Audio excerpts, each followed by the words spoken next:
Thank you, Dr. Happer. That's helpful. This hearing was a hearing to discuss facts and evidence and data rather than partisan dogma and ideology. And there are at least 7 facts that our witnesses have laid out here to which there have been, I believe, no effective response.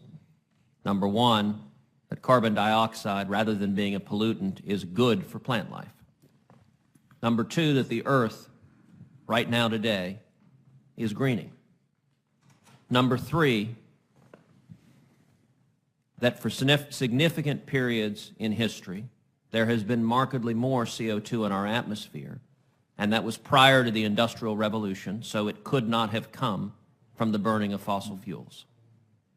Number 4, that for the last 18 years, the satellite data and the weather balloon data both demonstrate no significant warming whatsoever. That fact in particular, not a single Democratic senator had an effective response to. Number 5, that the satellite data and the weather balloon data are the best evidence we have of whether warming is occurring, and that evidence, the actual data, demonstrate that it is not. Number 6, that the seas were rising more in the first half of the 20th century, prior to the significant increase in carbon dioxide emissions, than they are now. And number 8, that the computer models, the apocalyptic computer models that are telling us we need to raise every hardworking American's electric bills, gas bills, cost of living. We need to make it harder for single moms, for immigrants, for African Americans, for Hispanics, for hardworking men and women. We need to make it harder for them to make a living and make ends meet. The computer models are profoundly wrong.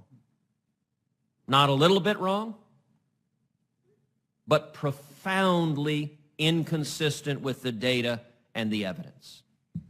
None of these 8 facts tend to make it through the media gatekeepers that instead enforce, like the Inquisition, a discipline on the heretics that would dare stand in the way of their political ideology of imposing trillions of dollars of cost on people who are struggling. Policy should be driven by facts, and as John Adams said, facts are stubborn things.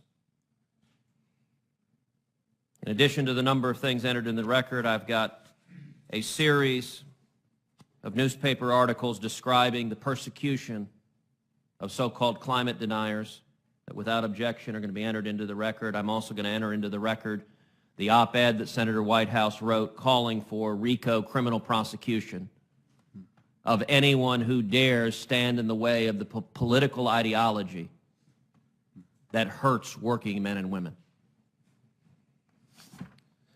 The hearing record is going to remain open for 2 weeks. During this time, senators are asked to submit any questions for the record, and upon receipt, the witnesses are requested to submit their written answers to the committee as soon as possible. I want to thank the witnesses for being here. I want to thank you for the time in preparing your testimony. And with that, this hearing is adjourned.